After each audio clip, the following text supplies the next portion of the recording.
बिस्मिल्लाहिर्रहमानिर्रहीम।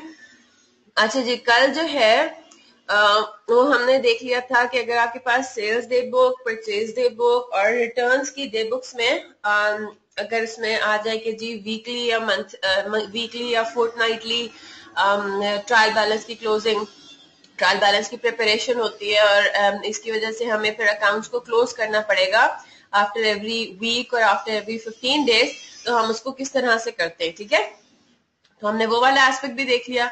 हम लोगों ने भी 4 बुक्स ऑफ प्राइम एंट्रीज जो हैं वो अच्छे तरीके से देख ली हैं। अच्छा, मेरे ख्याल से मैंने अभी तक सेल्स वाला जो हैंडआउट है वो अपलोड नहीं किया है ना। I think I forgot to do that. मुझे अभी याद आया तो मैं अभी उसको इंशाल्लाह क्लास के बाद अपलोड कर दूंगी। अब हमने कौन सा देखना है? हमने 4th बुक देखनी है, हमारी कैश बुक वाली, ठीक है।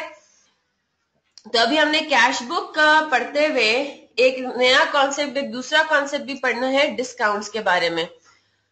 D7। अच्छा, एक सेकेंड।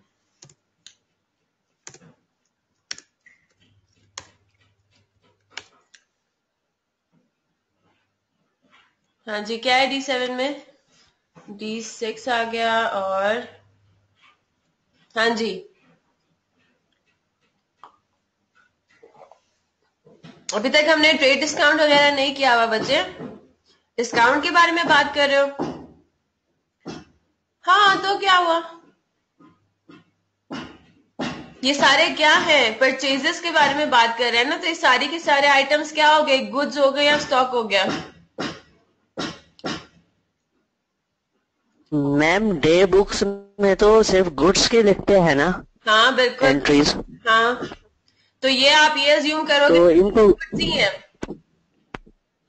अच्छा यही मैं आपको कह रही हूँ, आपने ये अज्यूम करना है कि जो बस सुपर स्टोर है ना, अब जाहिर सी बात है बस सुपर स्टोर क्या चीजें बेचता है? सुपर स्टोर में तो मुख्तलिफ आइटम्स होते हैं। उनके पास दूध भी होता है, उनके पास म्यूजिक कैसेट्स भी हैं, रेडियोस भी होंगे, वॉशिंग मशीन, वैक्यूम क्लीनर, ये सब चीजें हैं। तो वो सारी चीजें उनके लिए क्या है? उन सब वो सारी चीजें उनके लिए गुड्स हो गई, राइट। तो क्योंकि परचेजेस का टर्म इस्तेमाल किया हुआ है और नीचे इन्होंने आपको क्या मांगा हुआ है? परचेजेस डे बुक मांगा हुआ है। So you have to keep it simple for yourself. आप बोलेंगे ये सारे गुड्स है, ठीक है। अच्छा, यहाँ पे वैसे डिस्काउंट के बारे में बात की हुई है। डिस्काउंट हमने आज इंशाल्लाह पढ़ना है। तो अगर तो ये आपसे हो जाता है तो गुड है, अगर नहीं होता तो टेंशन ना लें, अभी हम करते हैं उसको, ठीक है। तो हम लोगों ने 4 डे बुक्स कर ली हैं। अब हम आते हैं 5वें डे बुक पे और 6th। चले, वेरी गुड, आसान था इसलिए, राइट। और 6th डे बुक जो जनरल जर्नल है वो भी आपको आता है, राइट। तो अभी हमारे पास जो सिर्फ एक डे बुक रह गई है, थोड़ा सा डिटेल में उसको डिस्कस करेंगे और फिर हम इंशाल्लाह कंसोलिडेटेड क्वेश्चन पर आएंगे, तो वो हमारे लिए ज्यादा आसान होगा। मैं हल्का सा रिवाइज कर देती हूँ। आपने सबसे पहले डे बुक्स बनानी है सारी। फिर आपने क्या करना है? उनमें से रेलेवेंट आइटम्स को पोस्ट करना है सब्सिडरी लेजर्स में, भले सेल्स लेजर में भले परचेज लेजर में, राइट। और फिर आपने क्या बनाना है? जनरल लेजर बनाना है।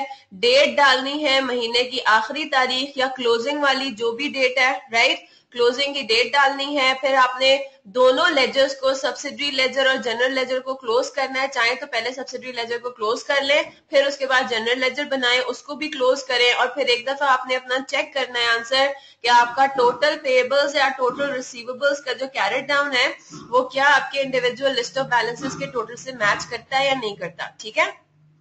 एक दफा इस चीज की प्रैक्टिस कर लेंगे तो आपको जो कंट्रोल अकाउंट्स का टॉपिक है उसका जो बेसिक जो अंडरलाइन कॉन्सेप्ट है ना वो समझ में आ जाएगा इंशाल्लाह, ठीक है। अच्छा जी, तो अब आपके पास क्या सिचुएशन है?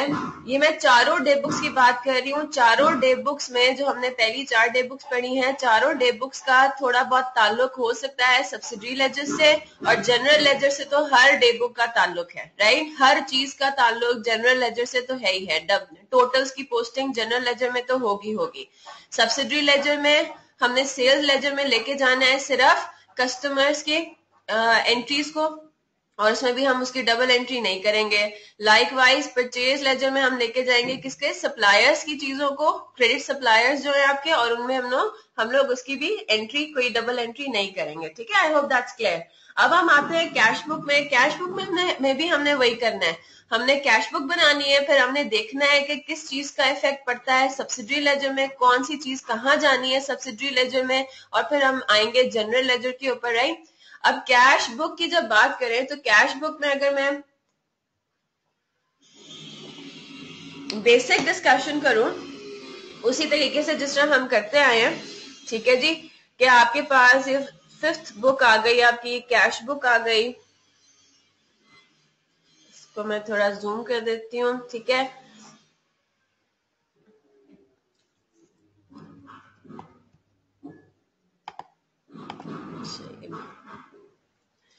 अब हम अपनी 5th बुक पढ़ रहे हैं, कैश बुक, जिसको बैंक बुक भी कहते हैं, ठीक है। कैश बुक या बैंक बुक क्यों?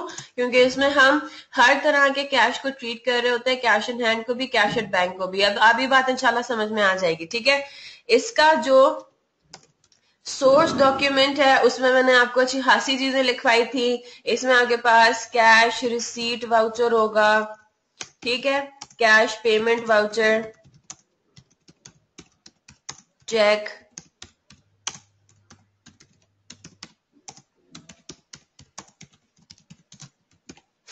ठीक है, बहुत सारी इसमें चीजें हैं, पेटी कैश वाउचर। तो ये आपके पास सारे क्या आ गए, इसके सोर्स डॉक्यूमेंट्स आ गए। और इसमें हम इस ट्रांजैक्शन इस डे बुक के अंदर हम सारी वो ट्रांजैक्शंस लिखते हैं, ऑल ट्रांजैक्शंस इन्वॉल्विंग कैश, ठीक है। किसी भी फॉर्म में आपके पास कैश हो, यानी कि चेक के बारे में बात हुई हुई हो या कैश सिंपल बात की हुई हो, तो हम उसको कहाँ रिकॉर्ड करेंगे, कैश बुक में। तो आपने एक काम क्या करना है, इंशाल्लाह जब हम कंसोलिडेटेड क्वेश्चन पर आएंगे तो हमें ये देखना होगा, एक एक करके हम टेस्टिंग करेंगे। एक ट्रांजैक्शन को पिक किया और देखा इन 6 डे बुक्स में से ये कौन सी डे बुक में फॉल करता है, फिर हमने उसको उस डे बुक में रिकॉर्ड कर देना है, ठीक है। तो ये क्वेश्चन आपके सामने खुला हुआ है, इसको जरा देख लें।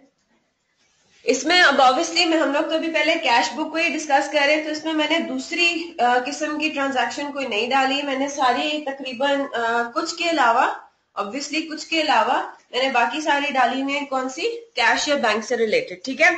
अच्छा, एक काम ये करते हैं, पहले मैं आपको फॉर्मेट लिखवा देती हूँ, ठीक है, वो ज्यादा आसान है। अब जो हमारे पास कैश बुक होती है, ये जो है फर्स्ट 4 डे बुक्स के फॉर्मेट से थोड़ा डिफरेंट होती है, ठीक है। अब इसमें आपको मुख्तलिफ बुक्स में मुख्तलिफ किस्म के फॉर्मेट्स मिलेंगे। कहीं पे आपको 2 कॉलमनर फॉर्मेट भी मिलेगा, कहीं पे 3 कॉलमनर भी मिलेगा। लेकिन आईकैप के पॉइंट ऑफ व्यू से, आईकैप के एग्जाम्स में मैं कराती हूँ 2 किस्मों के सिर्फ। एक तो 2 कॉलमनर कराऊंगी, वो सिर्फ मैं आपको बता दूंगी कि कैसे बनेगा, ठीक है। और जो मेन हमारा फॉर्मेट फॉलो होता है वो ये होता है। आपने करना क्या है, समझने के लिए आप कैश बुक को समझें कि जिस तरह ये कैश या बैंक का टी अकाउंट है, ठीक है। लाइन से उल्टी हाथ पे जितना आपके पास जो साइड है, लाइन के उल्टे हाथ पे, वो आपका कौन सा साइड होता है, डेबिट साइड। लाइन के दूसरी साइड पे जो टी की लाइन है, उसकी दूसरी साइड पे, राइट साइड पे जो हिस्सा है वो आपका क्रेडिट साइड है। तो जो लाइन का इधर वाला हिस्सा है, उल्टे हाथ वाला, उसको आप डेबिट साइड कहते हैं। और उसमें सारी चीजें वो कौन सी होती हैं, जो कि कैश को इंक्रीज करती हैं या बैंक को इंक्रीज करती हैं। तो हम उस साइड को कहेंगे। और हमने क्या बनाना है, बेसिकली अब टी अकाउंट नहीं बनाना, टी अकाउंट नहीं बनाना, हमने डेबिट साइड को अलग बनाना है, क्रेडिट साइड को अलग बनाना है। क्यों? क्योंकि कॉलम्स बहुत ज्यादा होंगे, तो हमने अपने टी अकाउंट को इन अदर वर्ड्स ब्रेक कर देना है। पहले हम बना रहे कौन सा, डेबिट साइड, इसको हम कहेंगे कैश रिसीट बुक, ठीक है।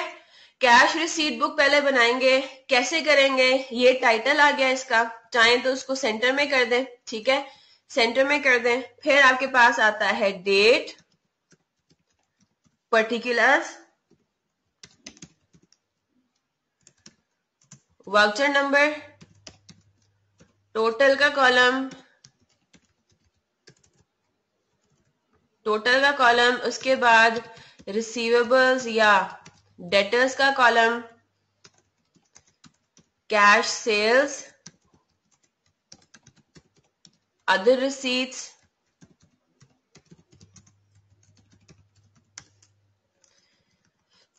इसको मैं ठीक करके भी आपके सामने बनाती हूं।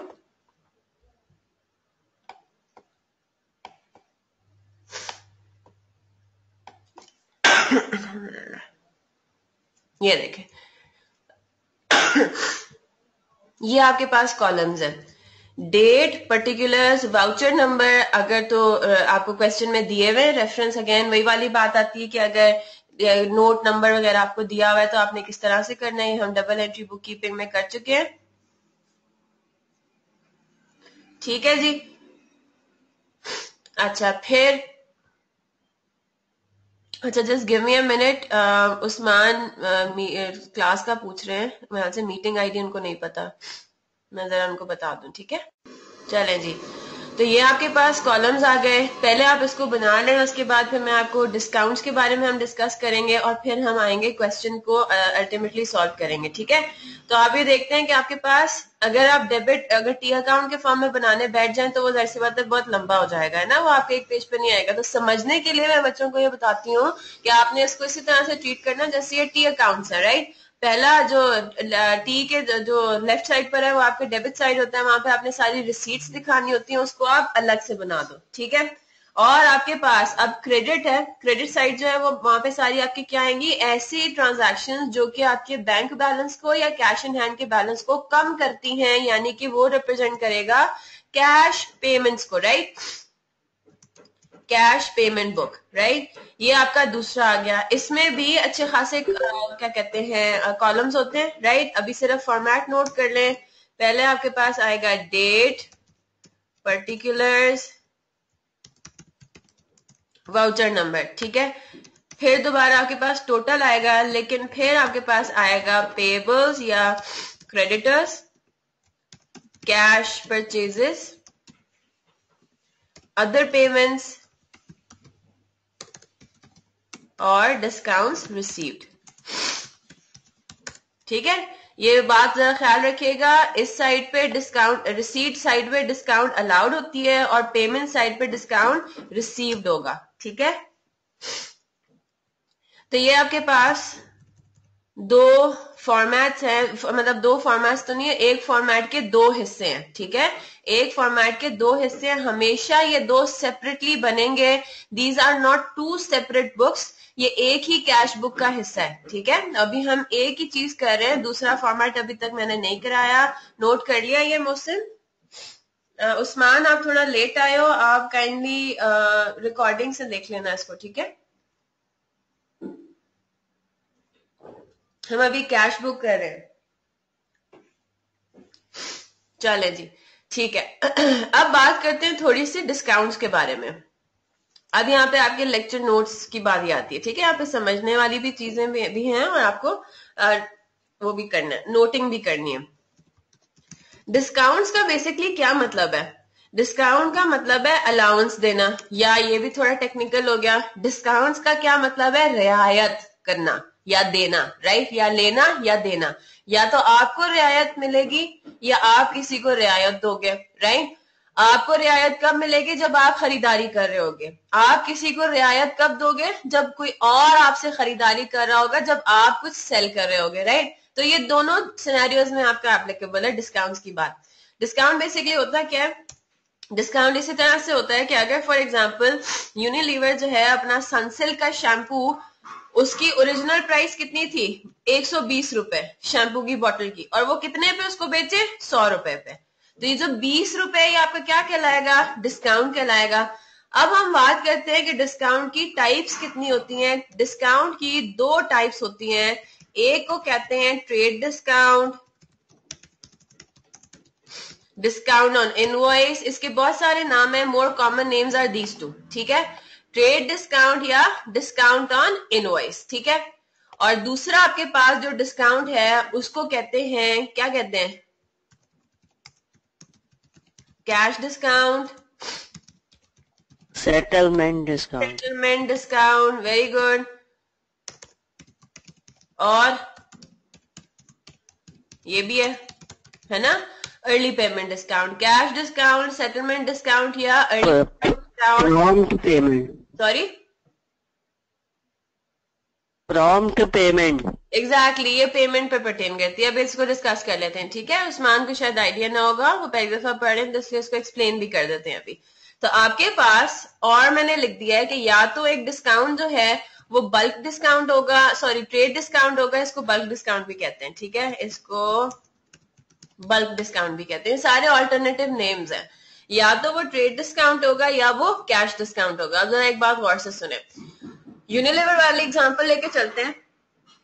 यूनिलीवर की एक सनसिल्क की बोतल फॉर एग्जांपल 120 रुपए की होती है, ठीक है। इसको हम कहेंगे कि क्या है, लिस्ट प्राइस है, यानी कि ओरिजिनल प्राइस उसकी कितनी है, 120 रुपए। अब फॉर एग्जांपल सनसिल्क की सेल्स नहीं हो रही, ठीक है, बड़ी मुश्किल हो रही है, बड़े परेशान है सारे लोग कि सेल्स ही नहीं हो रही, बिक ही नहीं रहा सनसिल्क। तो पता लगता है कि जी हो सकता है आप अगर थोड़े टाइम के लिए प्राइस को कम करें, डिस्काउंट दें उसके ऊपर एक लिमिटेड पीरियड के लिए, तो शायद फिर आपकी सेल्स बढ़ जाए। तो यूनिलीवर क्या करता है, हमें नजर आता है ना वो क्रॉस हुआ होता है ओरिजिनल प्राइस महदूद मुद्दत के लिए, वो 120 को क्रॉस करके 100 लिखा हुआ होता है, या so on and so fourth, right. तो वो ये कहता है कि अब सनसिल्क की जो न्यू प्राइस है ना for the next 3 months for example, वो है 100 रुपीज। अब यहाँ पे क्या सिचुएशन है, यहाँ पे ये जो 20 रुपए का डिस्काउंट है, ये क्या कहलाएगा, ये कहलाएगा आपका ट्रेड डिस्काउंट, ठीक है। क्योंकि कैश डिस्काउंट और सेटलमेंट डिस्काउंट का एक खास फीचर है, वो मैं अभी आपसे डिस्कस करती हूँ। तो ये जो आपने 20 रुपए का डिस्काउंट दिया है, क्यों दिया है, टू अट्रैक्ट द कस्टमर्स। उसकी नीयत क्या होती है कि आप कस्टमर्स को अट्रैक्ट करने के लिए, कस्टमर्स को रिटेन करने के लिए, कोई अगर बहुत बड़ा कोई पार्टी आ गई आपसे खरीदने के लिए, उसको रिटेन करने के लिए, उसको इम्प्रेस करने के लिए, इन अदर वर्ड्स आप क्या करो, ट्रेड डिस्काउंट दे दो उसके ऊपर, ठीक है। अब मैं आपके सामने 2 सिनेरियोज रखती हूँ। इस शैम्पू की बोतल को परचेज करने के लिए 2 लोग आते हैं, मतलब शैम्पू की बोतल्स बहुत सारी हैं। मिस्टर ए भी शैम्पू की बोतल खरीदता है कितने पे, 100 रुपए पे। अब 100 रुपए क्या पड़ेगा ना, क्योंकि 20 रुपीज का डिस्काउंट मिल गया। मिस्टर ए भी 100 रुपए की बोतल खरीदते हैं और मिस्टर बी भी कितने रुपए की बोतल खरीदते हैं, 100 रुपए की। लेकिन मिस्टर ए क्या कहते हैं, मिस्टर ए ये कहते हैं कि I will pay by cash, और मिस्टर बी क्या कहते हैं, मेरे पास अभी 100 रुपए नहीं है। मैं यूनिलीवर को, वो बिजनेस जो है वो उसको ये बोलते हैं कि जी मैं आपसे क्रेडिट पे खरीदता हूँ, और मैं आपको 30, जो भी आपकी क्रेडिट की पॉलिसी है ना, जितना भी टाइम आप अलाउ करते हैं क्रेडिट की सेल्स के ऊपर, आप मुझे अलाउ कर दें। यूनिलीवर कहेगा ठीक है, यूनिलीवर गिव्स परमिशन। बिजनेस जो है वो उसका पॉलिसी है कि वो क्रेडिट पे भी सेल करेगा, कैश पे भी सेल करता है, राइट। अब यूनिलीवर ने क्या किया, 120 रुपए की बोतल के ऊपर 20 रुपए का ट्रेड डिस्काउंट रखा, और दोनों को, मिस्टर ए और मिस्टर बी दोनों को सेल कर दी वो शैम्पू की बोतल्स। क्लियर है दर्दा, कितने रुपए की सेल की, 100 रुपीज की। मिस्टर ए ने 100 रुपए फौरन से कैश में दे दिए बिजनेस को, बिजनेस ने रिसीव कर लिया फौरन से मिस्टर ए से कैश, और मिस्टर बी से अभी तक उसको 100 रुपए नहीं मिले। इधर ये वाला सिनेरियो क्लियर है, ठीक है, ये वाला सिनेरियो क्लियर है उस्मान और मोहसिन, ठीक है। अब बारी क्या आती है, अब जो बिजनेस है, जो यूनिलीवर है, देखें जब आप किसी को कोई उधार पे सेल करते हो ना, उधार पे कोई चीज बेचते हो, तो आपका बहुत बड़ा रिस्क उसमें पड़ा हुआ होता है। आपको तो जल्दी रहेगी, आप तो कोशिश करेंगे कि सामने वाली पार्टी जल्द अज जल्द आपको पेमेंट कर दे, है ना, जाहिर सी बात है। ये ना हो कि वो लेके भाग जाए, ये ना हो कि वो आए ना पैसे देने के लिए, ये ना हो कि वो एक्सक्यूजेस ही करता रहे और वो लटकाता ही रहे, राइट। इतने ढेर सारे रिस्क है, आपका पैसा है, आपका पैसा उसके पास क्या हुआ है, ब्लॉक होके रहा हुआ है, राइट। आपको चाहिए कि आपका तो दिल करेगा कि जल्द से जल्द आपको पैसे मिले, तो आप उस सिनेरियो में, अब देखें इंटेंशन पे, नियत पे जरा डिफरेंस गौर करें। ट्रेड डिस्काउंट की नियत क्या होती है, लोगों को अट्रैक्ट करना, ठीक है। मेजर जो नियत होती है, मेन जो नियत होती है उसकी होती है कि आप कस्टमर्स को अट्रैक्ट करते हो, ठीक है। अब आपके पास क्या सिचुएशन है, अब आपने ऐसा कुछ करना है कि मिस्टर बी जो है वो जल्द अज जल्द पेमेंट करने के लिए तैयार हो जाए और वो आ जाए। क्या मतलब है, बिजनेस जो है वो मिस्टर बी को बताता है कि वैसे तो क्रेडिट पीरियड कितना है, क्रेडिट पीरियड से मुराद क्या है, बिजनेस ये बता रहा है कि वैसे मैं 30 दिन का उधार देता हूं, राइट। जो भी बंदा है, ओनर जो है या अकाउंटेंट जो है, जो भी पॉलिसी बता रहा है, मैनेजमेंट का जो बंदा है, वो ये कह रहा है कि जी हमारी पॉलिसी है कि हम 30 दिन का उधार देते हैं, जैसे ही 31 डेज अगर हो गए और आप पेमेंट नहीं लेकर आए तो हम आपके खिलाफ क्या कर लेंगे, आपको नोटिस भेजेंगे, आपके खिलाफ लीगल एक्शन हो सकता है, राइट। तो यहाँ पे क्या सिचुएशन है, बिजनेस ये बता रहा है कि आपके पास 30 दिन है, आप आज के दिन से शुरू होके अगले 30 दिन के अंदर कभी भी आके हमें पेमेंट करके चले जाएं। इतनी बात समझ आ रही है? अब बिजनेस को अगेन वही मसला है, वो कोशिश करेगा कि 30 दिन के अंदर क्या, मैं तो कोशिश करूंगा कि क्या अगले दिन ही मुझे पेमेंट रिसीव हो जाए, मिस्टर बी अगले दिन ही आ जाए कैश लेके कि ये ले जी। तो अब वो क्या करेगा, मिस्टर बी को जल्द अज जल्द इनकार पेमेंट करने का इनकरेज करने के लिए एक अर्ली पेमेंट डिस्काउंट या कैश डिस्काउंट ऑफर करेगा, और वो ये कहेगा कि वैसे तो आपके पास 30 दिन है पे करने के लिए,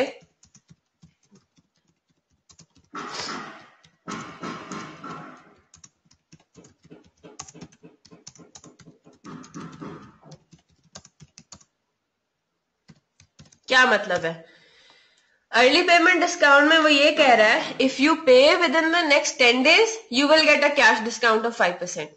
क्या मतलब हुआ, उसने मिस्टर बी को कहा आपके पास 30 दिन है, आप पेमेंट कभी भी आके कर सकते हो, लेकिन अगर आप अगले 10 दिनों में आके पेमेंट कर देते हो ना तो मैं आपको फर्दर डिस्काउंट दूंगा 5% का।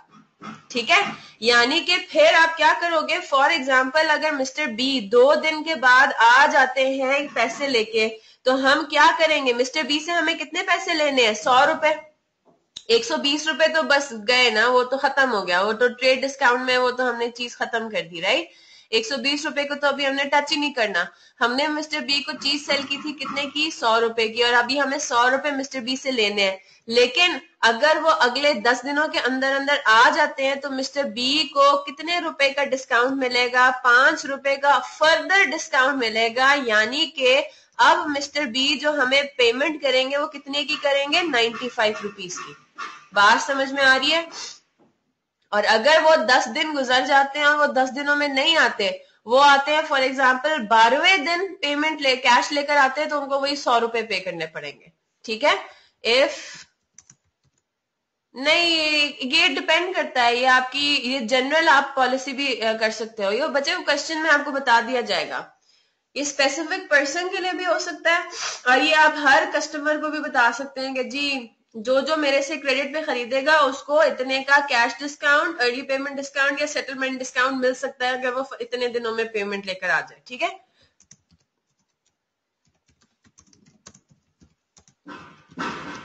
जी उस्मान क्लियर है? If mister B comes to pay within 10 days तो he will have to pay only 95 rupees, और if Mr. B comes to pay after 10 days, उनको in any case 30 days से पहले पहले ही आना है। ठीक है, अगर वो 10 days के बाद लेकिन 30 days से पहले आते हैं तो मिस्टर बी विल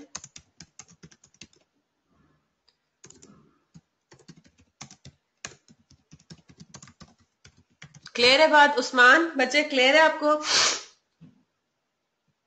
तो ट्रेड डिस्काउंट का कॉन्सेप्ट कुछ और है और कैश डिस्काउंट का कॉन्सेप्ट कुछ और है। तो अगर मैं आपको एक बात ये कहूं, ट्रेड डिस्काउंट देते हुए, ट्रेड डिस्काउंट आपने दोनों टाइप्स ऑफ कस्टमर्स को दिया था, कैश कस्टमर को भी, क्रेडिट कस्टमर को भी, लेकिन कैश डिस्काउंट किसके लिए रेलेवेंट है, सिर्फ क्रेडिट कस्टमर के लिए। क्यों? क्योंकि उसकी वो एम ही, वो टारगेट ही किसको करता है, ऐसे लोगों को जिसने अभी तक पैसे नहीं दिए। मिस्टर ए ने फौरन से ही पहले दिन ही क्या कर दिया, जिस टाइम पे उन्होंने खरीदा उसी टाइम उन्होंने हमें कैश पकड़ा दिया। अभी हमें मिस्टर ए का कोई हिसाब किताब रखना ही नहीं है, हमें अभी मिस्टर ए को क्या इंकरेज करना है कि वो जल्द जल्द पेमेंट करें, नहीं, वो पेमेंट कर चुके फौरन से, राइट। तो अभी ये जो कैश डिस्काउंट है ये इनके लिए एप्लीकेबल ही नहीं है। तो बात समझ में आ रही है? Trade discount is for both scenarios, cash and credit transactions. लेकिन कैश डिस्काउंट, सेटलमेंट डिस्काउंट या अर्ली पेमेंट डिस्काउंट, ये वाला it is only for credit transactions. Cash transactions के लिए इसकी कोई जरूरत ही नहीं है। Is that clear Mohsin and Usman? अब मैं आपके सामने एक और डॉक्यूमेंट खोलती हूँ, उसको हम जरा अच्छे से पढ़ लेते हैं। ठीक है, ये भी मैं इंशाल्लाह अभी अपलोड कर दूंगी। अच्छा,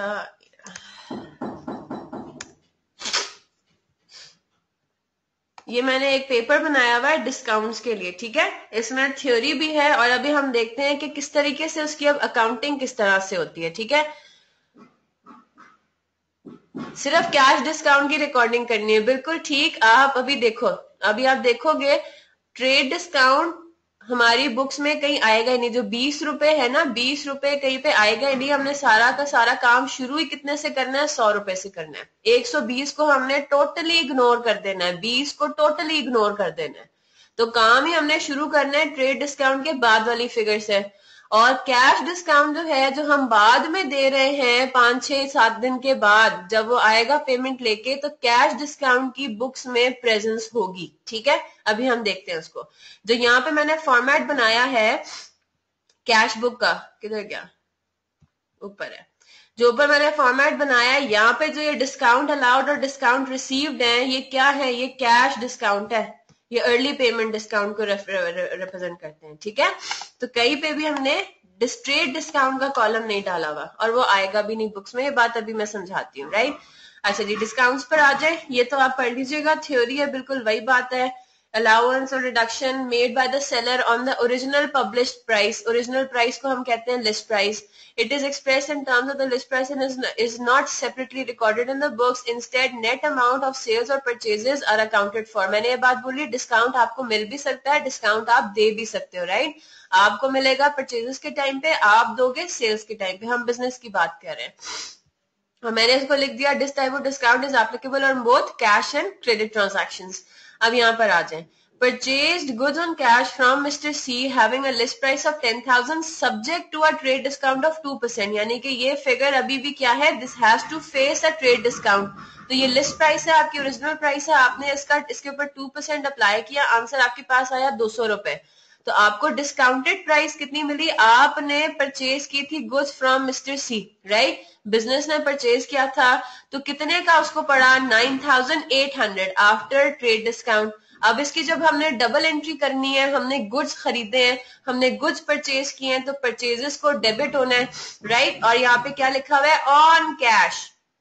तो ये बात याद रखिए कि ट्रेड डिस्काउंट के होने का मतलब ये नहीं है कि जी ये क्रेडिट ट्रांजैक्शन है, नहीं, वो सिर्फ कैश डिस्काउंट में अप्लाई होता है। तो ट्रेड डिस्काउंट आपकी कैश पे भी हो सकती है, क्रेडिट पे भी हो सकती है। तो आपको फर्दर गिवन होगा कि ऑन कैश है, ऑन क्रेडिट है। तो आपने परचेजेस को डेबिट करना है कितने से, डिस्काउंटेड फिगर से। जो लिस्ट प्राइस थी 10,000 रुपए की और जो 200 रुपए का आपको डिस्काउंट मिला अलग से, वो कहीं पे आपने रिकॉर्ड ही नहीं किया। आपने डायरेक्टली क्या किया, पहली दफा जो एंट्री की, बुक ऑफ प्राइम एंट्री में भी देखेंगे कौन सी ये कैश बुक में आएगा, और कैश बुक में भी आप इसको किस पे लिखोगे, 9,800 दिखाओगे कि मैंने परचेज की कैश पे। ये मैं अभी बता देती हूँ, ठीक है।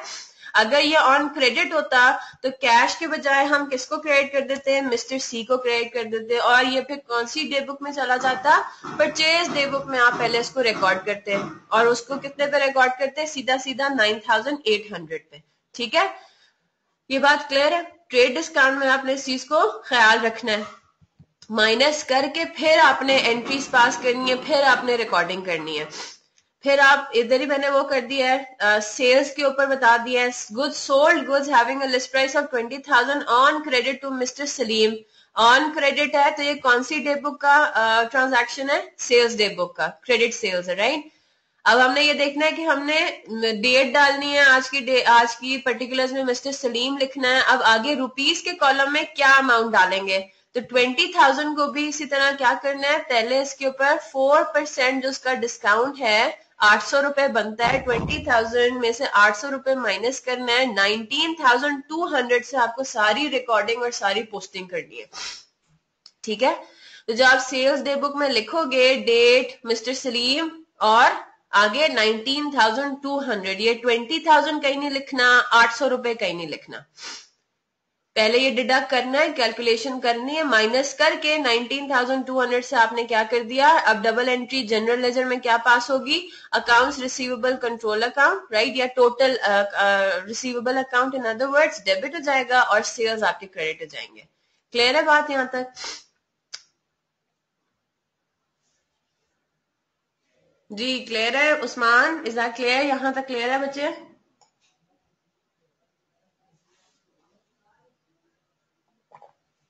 ठीक है उस्मान, आपको भी? चले जबरदस्त। अगर हल्की सी भी प्रॉब्लम हो ना मुझे बता देना, सही है? थोड़ा सा भी मसला हो, शुरू में हो सकता है पहली दफा अगर आप पढ़ रहे तो प्रॉब्लम होगा। अब आगे आते हैं हम कैश डिस्काउंट पे, और मैंने इसमें क्या लिख दिया, it is allowed to encourage a debtor. Debtor कौन होता है? डेटर वो वाला कस्टमर होता है जिसने आपसे क्रेडिट पे ट्रांजैक्शन की हो, ये खास उसका नाम है। कस्टमर का टर्म दोनों के लिए इस्तेमाल होता है। ऐसा बंदा, ऐसा इंसान जिसने आपसे कैश पे खरीदा या क्रेडिट पे खरीदा, वो कस्टमर कहलाता है।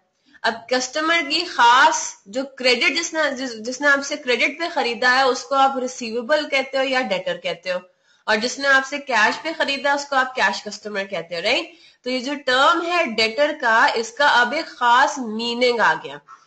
It is allowed to encourage a debtor to pay off his debt early. If the debtor pays his account within the specified period, he is entitled to receive a reduction in his bill. This type of discount is recorded in the books. अब इसकी recording होगी, किस तरह होगी देख लेते हैं। हमने परचेज किया goods from mister C on credit for ₹15,000, settlement terms being 3/10 settlement terms being 3/10 n/30। ये एक फॉर्मेट है जिसके थ्रू कैश डिस्काउंट को एक्सप्रेस किया जाता है, ठीक है? ये एक स्टैंडर्ड फॉर्मेट है। इस तरह से भी एक्सप्रेस किया जा सकता है और परसेंटेज में भी एक्सप्रेस किया जाता है। तो अगर इस तरह से लिखा हो तो इसका क्या मतलब है? आपको अगर नजर आ रहा हो, ये इसी तरह लिखा होता है 3/10 something by something comma n by something, ठीक है? n जो है ना ये स्टैंडर्ड है, ये आपको हर इस तरह के फॉर्मेट में सेकंड फ्रैक्शन में नजर आएगा। मैं इसको 2 फ्रैक्शंस कहती हूँ, है ना? फ्रैक्शंस ही है ना। अब इसका क्या मतलब है, पहले हम दूसरे हिस्से में आते हैं। कॉमा के इधर n के नीचे, n के जो डिनोमिनेटर है इसमें जो फिगर लिखी हुई होती है that represents the total credit period. क्या मतलब हुआ कि आपने मिस्टर सी से क्रेडिट पे खरीदा था, बिजनेस ने खरीदा था, और मिस्टर सी ने उसको ये बोल दिया कि आपके पास टोटल 30 डेज है पे करने के लिए। ये क्या होगा? नेट क्रेडिट पीरियड है 30। एन से मुराद 30 कर दे, ठीक है? और एन से मुराद नेट कर दे। नेट पीरियड है आपके पास 30, ठीक है? अब आए फ्रैक्शन, पहले वाले फ्रैक्शन पे। और मिस्टर सी साथ साथ ये भी बोल रहे हैं कि इफ यू पे विद इन 10 डेज, यहाँ पे डिनोमिनेटर में भी डेज को रिप्रेजेंट करता था, लेकिन ये कौन से डेज होते थे? टोटल क्रेडिट पीरियड होता था इन डेज, राइट? ये भी आपके पास क्या है? डिनोमिनेटर पहले फ्रैक्शन का, ये भी डेज को रिप्रेजेंट करता है, दिनों को रिप्रेजेंट करता है। लेकिन अब ये क्या है? मिस्टर सी ये कह रहे हैं अगर आप 10 दिन के अंदर अंदर पे करेंगे तो आपको 3% का कैश डिस्काउंट मिलेगा। तो ये अमाउंट क्या रिप्रेजेंट करती है? परसेंटेज। ये फिगर क्या रिप्रेजेंट करती है? डेज। और ये कौन से डेज हैं? ये वो डेज हैं कि जिसके अंदर अगर मिस्टर सी आके पे करेंगे तो उनको इतने का परसेंट मिलता है। तो हम ये चीज लिखते नहीं है, हम इसको लेबल नहीं करते हैं, ये चीज अब आपकी अंडरस्टूड ही होती है। इसको जरा गौर से देख लें। It means that the total time allowed for payment for the goods is 30, and if the business pays its supplier Mr. C within 10 days, it will receive a cash discount of 3%. Is that clear? ये वाला समझ में आ गई बात? Standard समझ में आ गया format?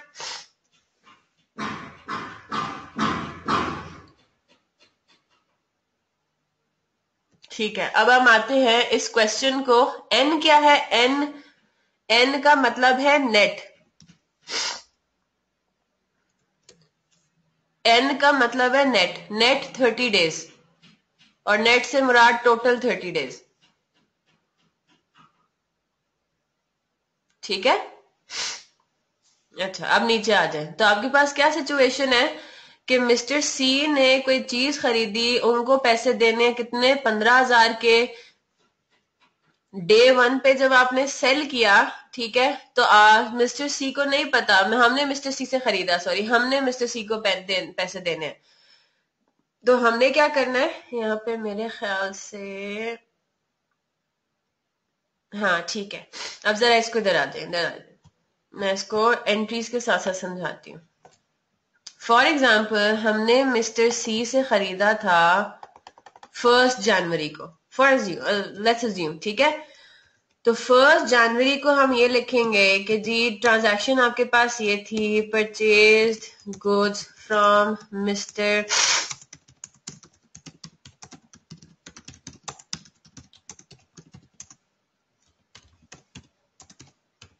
ये सिचुएशन था। अब ये क्या हुआ, ये हुआ 1 जनवरी को आपने एक ट्रांजैक्शन की, और वो क्या ट्रांजैक्शन की कि आपने गुड्स खरीदे ऑन क्रेडिट, ठीक है,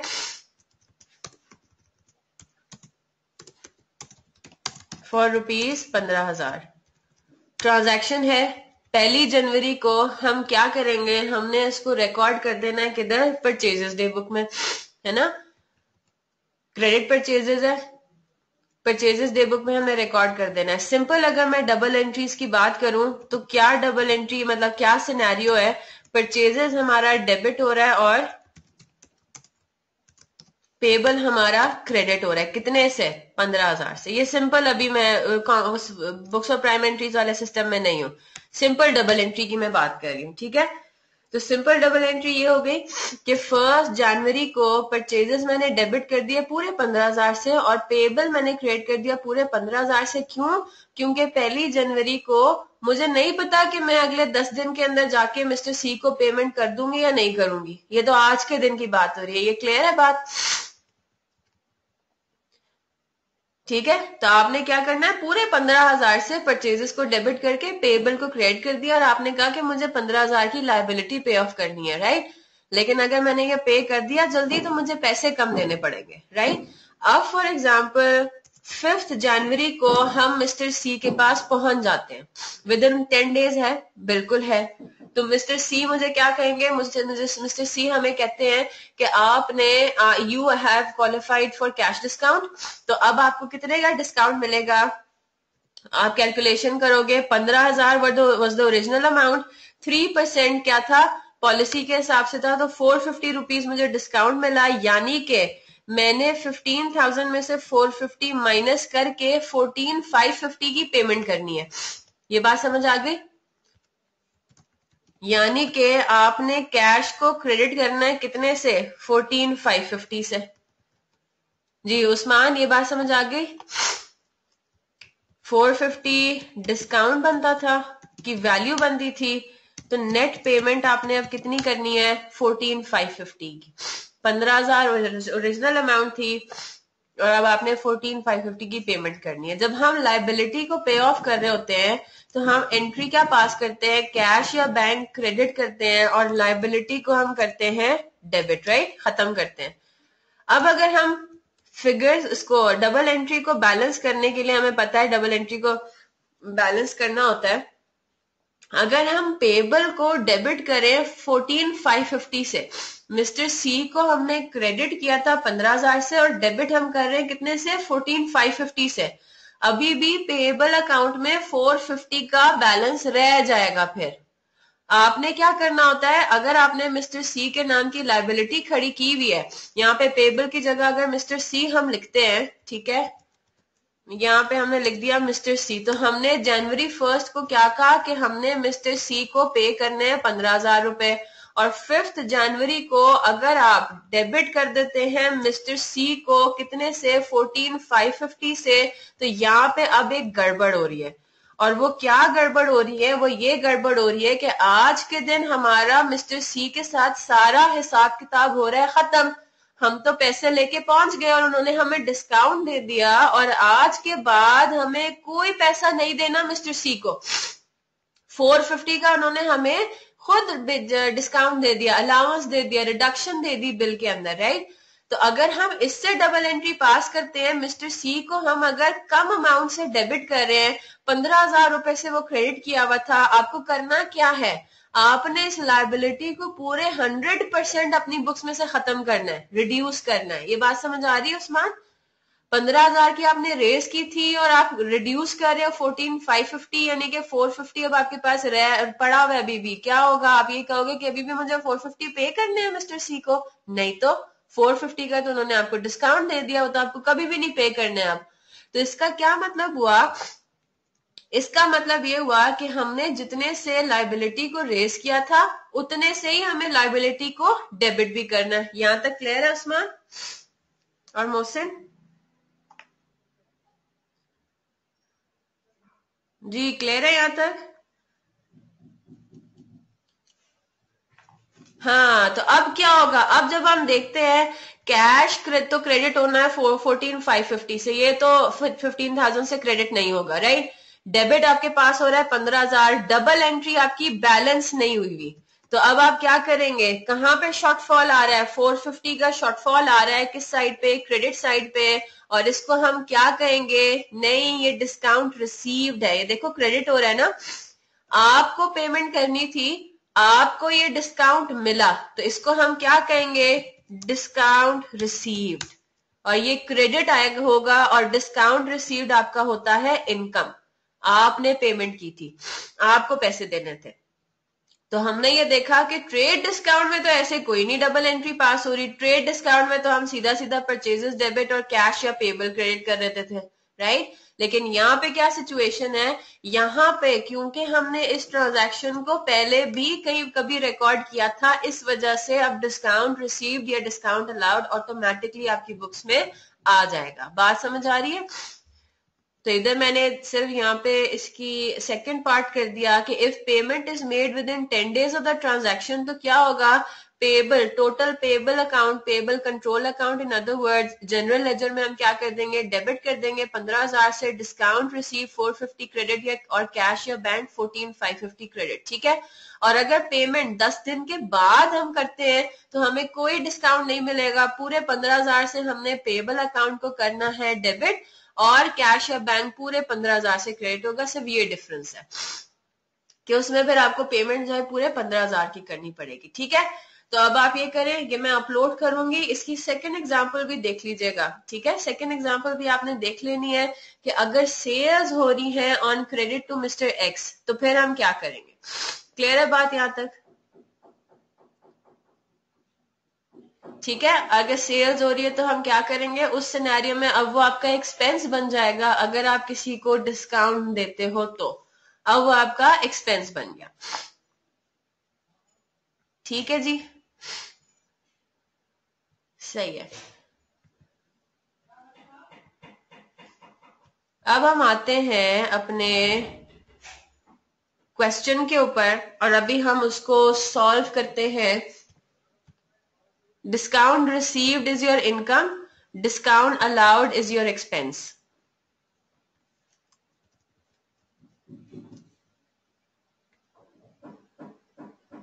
ठीक है, आपके पास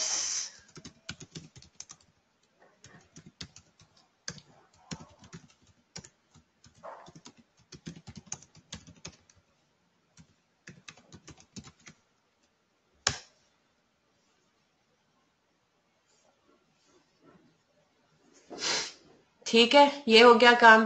अब हम आते हैं जरा क्वेश्चन के ऊपर। अब हम देखते हैं कि इसको हमने किस तरह से सॉल्व करना है। अब आपके पास क्वेश्चन कुछ यूं होगा, enter the following transactions into the cash book. जुलाई 2015 की आपको ट्रांजैक्शंस दी हुई हैं। अच्छा, स्क्रीन स्टैटिक तो नहीं है ना? सही आ रही है ना स्क्रीन आप लोगों के पास? मतलब बिल्कुल फ्लो में चल रहा है सारा? ठीक है, तो अब आपके पास क्या सिचुएशन है? अब आपको ये ट्रांजैक्शंस दी हुई हैं जुलाई 2015 जुलाई 1, आपको 1 जुलाई को ओपनिंग बैलेंस लिखा हुआ है। वैसे तो ये चीज हमें इंशाल्लाह कंट्रोल अकाउंट्स में जो अगला चैप्टर है उसमें मैंने आपको कराना है। बैलेंस ब्रॉड डाउन के बारे में हमने कैरेट डाउन को तो सीख लिया, लेकिन ब्रॉड डाउन के बारे में हमने डिटेल में तब डिस्कस करेंगे। अभी मैं आपको सिर्फ हल्का सा ओवरव्यू दे दूंगी क्या है ओपनिंग बैलेंस से क्या मुराद है। ओपनिंग बैलेंस से कोई ट्रांजैक्शन नहीं है। ये क्या कह रहा है? ये कह रहा है कि जुलाई से पहले महीना जो था जून का, उसके आखिर में यानी कि जून 30th का जो कैरेट डाउन बैलेंस था, यानी कि बैंक में जून 30th को जो बैलेंस पड़ा हुआ था वो कितना था? 2 लाख रुपए। तो ये जुलाई के महीने का क्या बन जाएगा? Opening balance. पिछले महीने का क्लोजिंग बैलेंस यानी कि जून का क्लोजिंग बैलेंस 30 जून का बैलेंस कैरेड डाउन, और ये हमारा बन गया 1 जुलाई को हमारा ओपनिंग बैलेंस बन गया। हम ये कह रहे हैं कि पहले से पिछले महीने से बेसिकली ये बैंक बैलेंस आपका कैरी फॉरवर्ड हुआ है ना, आपके पास ये पहले से पड़े हुए थे 2 लाख रुपए। तो this is not a transaction, this is your opening balance. अब ट्रांजैक्शन के बारे में बात करते हैं। 3 जुलाई को क्या हो रहा है, owner invested further capital into the business bank account ₹60,000। तो ये बात याद रखें, जहां पे भी आपके पास ओपनिंग बैलेंस वाला सिनेरियो आ जाए, इसका मतलब ये है कि ये बिजनेस इस महीने शुरू नहीं हुआ था, ये बिजनेस पहले से चला आ रहा है, राइट, पहले का आपका स्टार्ट हुआ है। तो फिर आप ये कह रहे हैं कि जी ओनर ने फर्दर कैपिटल इन्वेस्ट किया बिजनेस के बैंक अकाउंट में 60,000 रुपीज। आपने देखा बैंक अकाउंट इन्वॉल्व हो रहा है, कौन सी डे बुक में आएगा, कैश बुक में, right. Sold goods against cheque, यहाँ पे चेक इन्वॉल्व हो रहा है, कैश एट बैंक इन्वॉल्व हो रहा है, ये भी आपका कैश बुक का पार्ट है। परचेज्ड गुड्स ऑन क्रेडिट है, तो ये आपका इस डेट पे ये ट्रांजैक्शन हमारी कैश बुक में नहीं रिकॉर्ड होगी। कौन सी बुक में रिकॉर्ड होगी है उस्मान, ये कौन सी डे बुक में रिकॉर्ड होगी?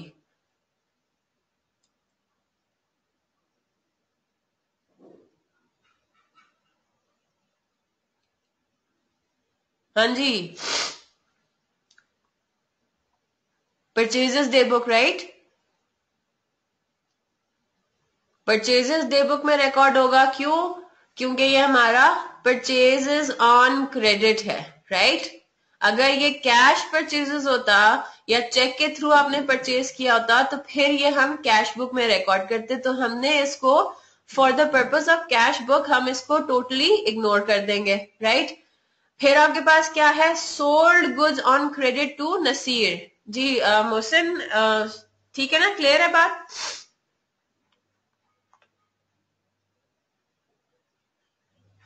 ठीक है। फिर आपके पास आता है sold goods on credit to Nasir. तो ये भी आपके पास क्या सिचुएशन है, ये भी आपके पास क्रेडिट सेल्स है, ये आपकी कैश बुक में नहीं रिकॉर्ड होंगी, ये सेल्स डे बुक में रिकॉर्ड होंगी, राइट। और उन्होंने आगे क्या बता दिया, sold goods on credit to Nasir, settlement terms being 3/10 N/30, right. क्या मतलब हुआ, total credit period 30 days allowed है, अगर वो 10 दिन के अंदर अंदर पे कर देते हैं तो 3% का कैश डिस्काउंट मिलेगा, राइट। फिर आपके पास आ गया purchased furniture against a cheque payment of ₹45,000। Cheque involve हो रहा है, पेमेंट इन्वॉल्व हो रही है, यानी कि cash book, right. Paid commission to the agent, अब यहाँ पे आगे लिखा हुआ नहीं है कि चेक पेमेंट हुई हुई है, कोई बात नहीं, पेड का टर्म इस्तेमाल हुआ है, यानी कि आपने कैश को यूज किया। कैश कौन से वाला, ये वाली अभी बात आ जाती है कि भाई कैश इन हैंड के थ्रू किया है या कैश एट बैंक के थ्रू किया है। तो इसमें सारी ट्रांजैक्शंस किसकी हैं, बैंक की गिवन है, तो आप उसको कहोगे कि ये भी कैश एट बैंक को इन्वॉल्व किया हुआ है, तो कैश बुक इन्वॉल्व होगा। Purchase goods from Imran on credit subject to a cash discount of 4% upon payment within 20 days. तो इस डेट पे क्या होगा, इमरान ने क्रेडिट पे खरीदा, तो ये इमरान से हमने क्रेडिट पे खरीदा, तो ये परचेजेस डे बुक में आएगा, कैश बुक में नहीं आएगा। Nasir paid his account in full after deducting settlement discount. तो अब हमें क्या हो रहा है, कैश मिल रहा है, नसीर हमें कैश पे कर रहा है। नसीर ने हमारे से 12 जुलाई को चीजें खरीदी थी क्रेडिट पे, और आज के दिन वो हमें पे कर रहा है after deducting settlement discount, right. देखते हैं इसको, paid Imran account in full. अब हम इमरान का अकाउंट इन फुल पे कर रहे हैं, और इमरान से हमने चीजें खरीदी थी 17 जुलाई को। तो ये वाली ट्रांजैक्शन अब इस डेट पे कब रिकॉर्ड, कहां पे रिकॉर्ड होगी, कैश बुक में। और आखिर में आपके पास आ रहा है purchased goods from Amin against cheque payment of 10,000। Cheque payment है, तो आज इस वाले दिन भी ट्रांजैक्शन किस में रिकॉर्ड होगी, कैश बुक में। तो अब हम एक एक करके जल्दी से इसको करने की कोशिश करते हैं। रिसीट बुक को आज देख लेते हैं, रिसीट साइड को, ठीक है, या जितने भी हमारे पास ट्रांजैक्शन हो सकते हैं हम करते हैं, राइट। चले इधर आ जाते हैं।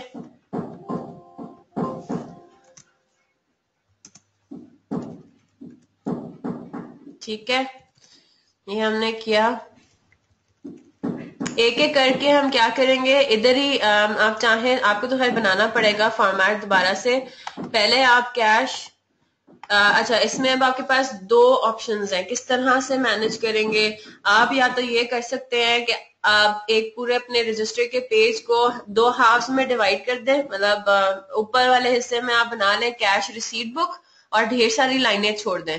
ट्रांजैक्शंस आप देख रहे हैं कितनी है, ठीक है, 1 2 3 4 5 6 7 8 9 10 11। हाँ, तो मेरे ख्याल से कैश रिसीट बुक बनाएं, उसका टाइटल्स हेडिंग्स वगैरह डालें और 10 लाइनें भी छोड़ देंगे या 8 लाइनें भी छोड़ देंगे तो काफी होगा, ठीक है। और फिर आप कैश पेमेंट बुक की हेडिंग डालें, उसकी हेडिंग्स डालें और उसमें भी आप 8-10 लाइनें छोड़ दें, ठीक है। लाइनें छोड़ छोड़ के बनाएं और फिर हम क्या करेंगे, एक एक ट्रांजैक्शन को पिक करेंगे और देखेंगे कि वो कौन सी साइड पे आएगा, कैश पेमेंट साइड पर आएगा, कैश रिसीट साइड पर आएगा, किस कॉलम में इसको लिखना है और किस तरह से, ठीक है। Are you ready? बना लिया जल्दी से फॉर्मेट, जल्दी करें। 10:45 तक इंशाल्लाह क्लास को रखते हैं, उसके बाद ताकि बहुत ज्यादा ना हो जाए, राइट। ठीक है जी, जल्दी से ये फॉर्मेट बना लें, 8-8 लाइनें छोड़ दें दोनों उसमें, दोनों बुक्स के लिए, दोनों साइट्स के लिए। वाउचर का कॉलम, क्वेश्चन में वाउचर नहीं गिवन तो वाउचर का कॉलम ओमिट कर दें, वाउचर का कॉलम करने की जरूरत ही नहीं है, ठीक है, जगह सेव करें अपनी। तो मैं यहाँ पे भी ये काम करती हूँ, वाउचर का कॉलम ये मैंने खत्म कर दिया, बस सिर्फ वाउचर का कॉलम खत्म होगा, बाकी सब वैसे ही रहेंगे, ठीक है। अच्छा, अब आप आ जाए, सबसे पहला आइटम क्या आ रहा है, ओपनिंग बैलेंस ₹2 लाख। तो यहाँ पे मैं 2015 भी लिख देती हूँ ताकि मुझे बार बार ये रिपीट ना करना पड़े, ठीक है। तो मैंने ये 2015 भी लिख लिया। सबसे पहला आइटम आपके पास है ओपनिंग बैलेंस बैंक 2 लाख रुपए।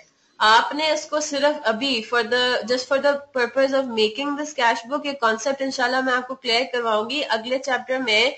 आपने इस बैलेंस को कैश रिसीट बुक में लिखना है 1 जुलाई, पर्टिकुलर्स में लिखेंगे ओपनिंग बैलेंस और इसको आपने लिख देना है टोटल के कॉलम में, ठीक है। ये बस दैट्स इट, एक इसी कॉलम में आपका ये आएगा, ठीक है। आपने इसको लिख दिया टोटल के कॉलम में। मैं काम ये करती हूँ, पूरा टेबल बना लेती हूँ ताकि मुश्किल ना हो।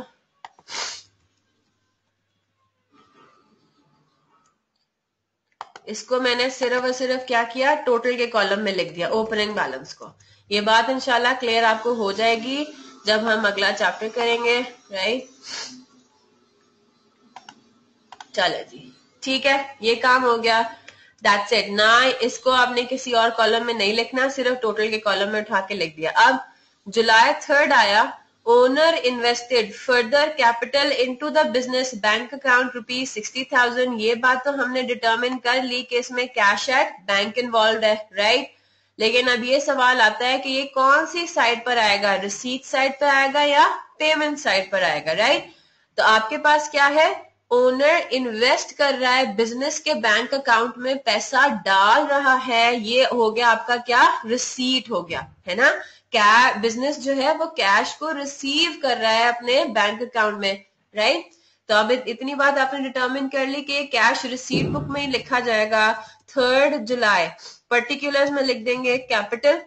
ये डबल एंट्रीज नहीं पोस्ट कर रहे हैं, हम डबल एंट्रीज नहीं पास कर रहे, अभी हम रिकॉर्डिंग के स्टेज पर है, लेकिन पर्टिकुलर्स में हमने कुछ ना कुछ तो लिखना ही है, राइट। अब इसको आप कहाँ लिखोगे, अभी आप इसको टोटल के कॉलम में नहीं लिखो, आप इसको कहाँ लिखो, अदर रिसीट्स में। आपने देखे 4 कॉलम्स अपने बनाए हुए हैं टोटल के अलावा, रिसीवेबल्स है, कैश सेल्स है, अदर रिसीट्स और डिस्काउंट अलाउड है। तो ये जो कैपिटल की इन्वेस्टमेंट है ये आपको रिसीवेबल से, तो हम ये नहीं कहते कि हमें रिसीवेबल से पैसे मिले, ना ही ये कैश सेल है। तो ये क्या है, ये अदर रिसीट्स में क्वालिफाई करता है एज एन अदर रिसीट, और 60,000 को आपने इस कॉलम में लिख दिया। अब एक काम ये करें, अपने पास जरा टोटल के कॉलम में कुछ इस तरह से लिख दें। अच्छा, ये इसको ए कह दें। अभी लिखते हैं लिखना है टोटल में, अभी लिखना है, लेकिन आप अब ये पहले समझ लें, इसके बाद टोटल में के कॉलम में लिखना है।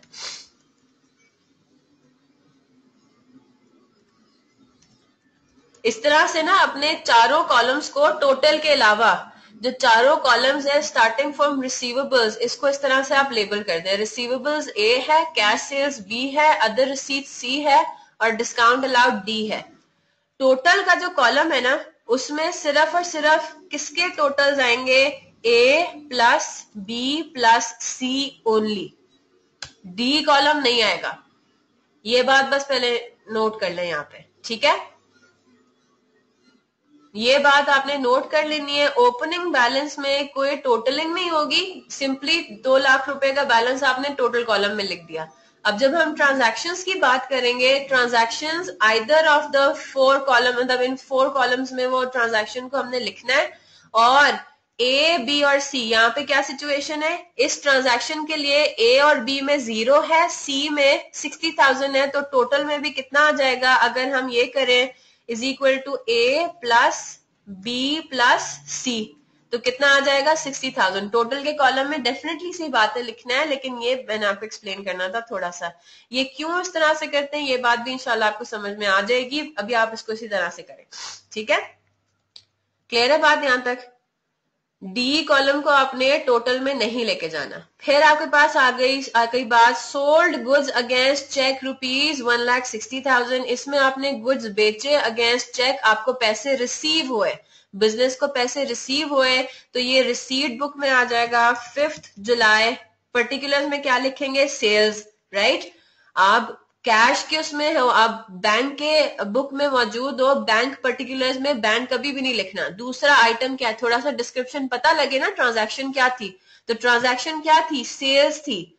और ये कौन सी सेल्स थी? अब ये फिगर आपने कहाँ लिखनी है? 1,60,000 की कैश सेल्स में। अब आपने कंफ्यूज नहीं होना कि जी यहाँ पे तो चेक लिखा हुआ है, तो हम यहाँ पे जो कैश सेल्स लिखते हैं इसका मतलब है कि ये सिर्फ कैश इन हैंड वाली सेल्स है? नहीं, इस कॉलम में जो कैश सेल्स का टर्म इस्तेमाल किया हुआ है, इसमें क्या है? Cash as a general term है।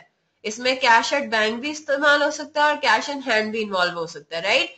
तो यहाँ पे किस फॉर्म में आपको कैश रिसीव हुआ है? चेक के फॉर्म में, तो आपने इसको कैश सेल्स में लिखा और टोटल के कॉलम में ऑटोमेटिकली कितना आ गया? 1,60,000, क्योंकि रिसीवेबल्स में 0 है और अदर रिसीट्स में भी 0 है। क्लियर है बात? आगे आते हैं।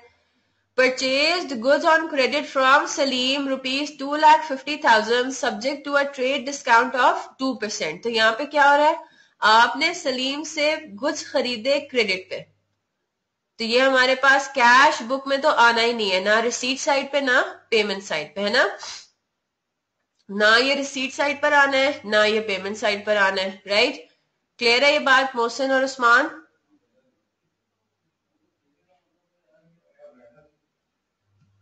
जी उस्मान, क्लियर है बच्चे?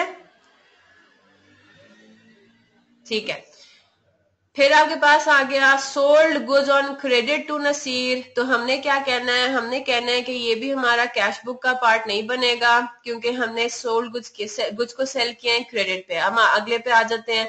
Purchase furniture against cheque payment of ₹45,000। अब ये क्या आ गई? पेमेंट आ गई। तो आपने इसको कहाँ रिकॉर्ड करना है? कैश पेमेंट बुक में जाएंगे और इधर हमने रिकॉर्ड कर देना है। डेट क्या है इस ट्रांजैक्शन की? 13 जुलाई, राइट? 13 जुलाई। पर्टिकुलर में क्या आएगा? फर्नीचर, ठीक है? कौन से कॉलम में आएगा? अब टोटल इधर भी क्या सिचुएशन है? इधर भी वही वाला सिनेरियो है कि आपके पास टोटल कॉलम में, अब मैं इसको लेबल कर रही हूँ ABCD E plus F plus G, ठीक है? इसको थोड़ा सा डिस्टिंग्विश करने के लिए, क्योंकि ABC हम ऊपर यूज कर चुके हैं। ये E है, ये आपका F हो गया, ये आपका F, G और H, ठीक है? तो इसमें भी आपने क्या करना है? टोटल के कॉलम में E, F और G ऐड होंगे। डिस्काउंट रिसीव के कॉलम में अगर कोई अमाउंट आएगा तो वो इस टोटल का कॉलम का पार्ट नहीं बनेगा। अब सवाल ये आता है कि आपने परचेज किया है फर्नीचर अगेंस्ट चेक, तो ये कौन से कॉलम में आना चाहिए? टोटल में तो आएगा ही आएगा। क्या ये पेबल से आपको पैसे मिले? नहीं। क्या ये कैश परचेजेस है? याद रखिएगा परचेज का टर्म सिर्फ और सिर्फ स्टॉक के लिए यूज होता है। तो ये क्या है? अदर पेमेंट्स है, राइट? अदर पेमेंट्स है 45,000 की, आपने यहाँ पे पेमेंट लिख दी। और ये आपके पास टोटल आ गया यहाँ पे भी, क्योंकि पेबल्स में 0 था, कैश परचेजेस में 0 था, तो टोटल कॉलम में भी 45,000 आ जाएगा। क्लियर है ये बात? फिर आप आगे आए, paid commission to the agent ₹10,000, इसमें भी कैश एट बैंक इन्वॉल्व हो रहा है। तो 15 जुलाई कमीशन, कितने का कमीशन पे किया? 10,000 रुपए का। और ये भी आपके पास क्या है? ये अदर पेमेंट है, ना ये आपको पेबल से पैसे मिले, सॉरी, ना ही आपने अपने क्रेडिटर्स को पैसे दिए, ना ये कैश परचेजेस है, ये अदर पेमेंट्स हैं। ठीक है, तो हमने क्या किया, सिर्फ हमें पेबल्स, क्रेडिटर्स, कैश परचेजेस या रिसीवेबल्स और कैश सेल्स, सिर्फ हमने इन दोनों के कॉलम्स को स्पेसिफिकली अलग से बनाना है। बाकी सारी रिसीट्स को हम ग्रुप कर देंगे अदर रिसीट्स में, बाकी सारी पेमेंट्स को हम ग्रुप कर देंगे अदर पेमेंट्स में। ठीक है, तो आपको ये दो कॉलम्स है ना, ये तो खास अलग अलग बताने हैं। ये दो ऐसी पेमेंट्स और रिसीट्स हैं कि इसको आपने अलग अलग से स्पेसिफाई करना है, और बाकी सबको आप ग्रुप टुगेदर करें। अब अदर पेमेंट्स के कॉलम में देखें तो एक आपका फर्नीचर के अगेंस्ट पेमेंट है, एक कमीशन के अगेंस्ट पेमेंट है, राइट। अब हम आते हैं आगे, purchase goods from credit, purchase goods from Imran on credit, तो ये भी आपका इस डेट पे क्या कहां पे चला जाएगा? परचेजेस डे बुक में। अब आगे आते हैं, आगे कह रहा है Nasir paid his account in full. Nasir कौन था? नसीर की ओरिजिनल ट्रांजैक्शन पर आते हैं। यहाँ पे देखें हमको कोई अमाउंट वगैरह नहीं दी हुई कि नसीर ने कितना पे किया, राइट। तो उसके लिए हमें क्या करना पड़ेगा? हमें नसीर की ओरिजिनल ट्रांजैक्शन पे जाना पड़ेगा। अब जब हम ये पढ़ते हैं तो 12 जुलाई को क्या हुआ था? हमने नसीर को क्रेडिट पे कुछ चीजें सेल की थी, कितने की? 1,80,000 की, और हमने उसको क्या दिया था? उसको बता दिया था कि आप कैश डिस्काउंट अवेल कर सकते हो 3% का इफ यू पे विद इन 10 डेज। तो यहाँ पे क्या हो रहा है? नसीर 8 दिन के बाद पेमेंट कर रहा है, और आगे मेंशन भी किया हुआ है कि ही डिडक्ट सेटलमेंट डिस्काउंट। तो इसका क्या मतलब है? अब यहाँ पे कौन सा सिचुएशन इन्वॉल्व होगी? डिस्काउंट अलाउड की, आपने डिस्काउंट अलाउ किया है। अब हमें थोड़ी सी कैलकुलेशन करनी है। ठीक है, पहली चीज तो ये, नसीर हमें पे कर रहा है, यानी कि ये हमारा रिसीट की सिचुएशन होगी। आप कैश रिसीट बुक में आपने जो करना है करेंगे। क्या करेंगे? आप पहले कैलकुलेट करेंगे 1,80,000 उसने हमें पे करने थे, लेकिन इसके ऊपर इसको मिल गया 3% का डिस्काउंट, यानी कि अभी हमें कितने पे करेगा? 1,80,000 में से आपने 5,400 माइनस कर देना है। तो आपको जो पैसे एक्चुअली रिसीव हुए हैं वो कितने रिसीव हुए हैं? 174,600। Is that clear?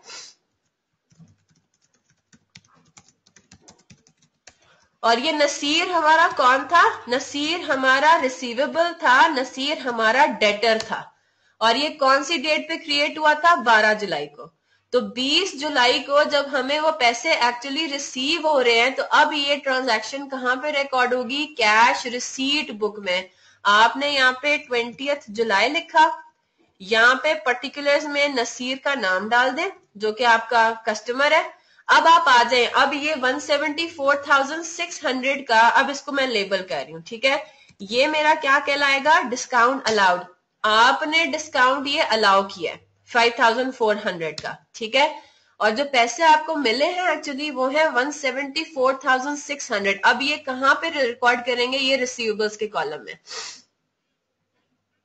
बच्चे, जब क्रेडिट पे हमने सेल किया था उस दिन हमने इसको कैश बुक में नहीं रिकॉर्ड किया था।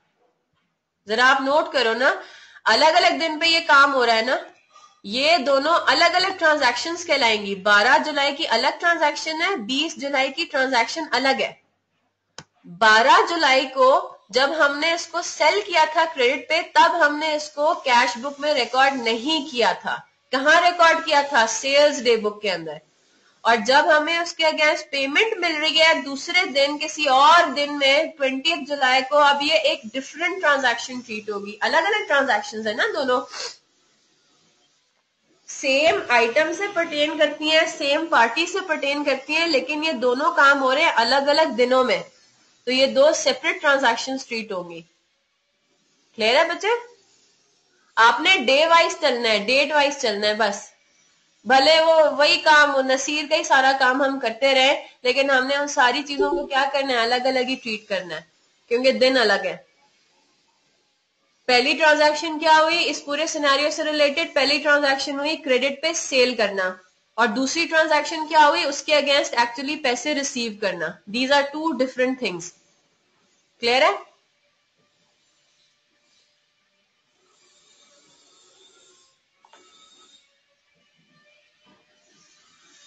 ठीक है उस्मान, जल्दी से इसको देख लेते हैं क्योंकि टाइम खत्म हो रहा है. ठीक है, इसमें क्योंकि मोशन सिर्फ और सिर्फ कैश और बैंक ही इन्वॉल्व है, ये भी मैं आपको बात समझाती हूँ. इसमें सारे क्या क्या इन्वॉल्व हुए हैं? बैंक अकाउंट, चेक्स, यहाँ पे भी फिर अज्यूम कर रहे हैं कि बैंक ही इन्वॉल्व हो रहा है.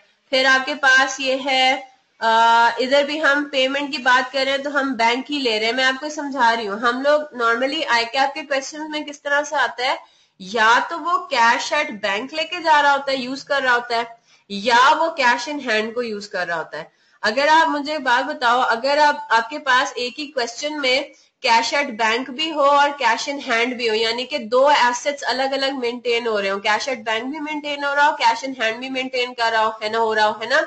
हम कभी भी इन दोनों को मर्ज नहीं करते जहां पे अलग अलग गिवन हो. ये हम इन दोनों को सेपरेट एसेट्स ट्रीट करते हैं.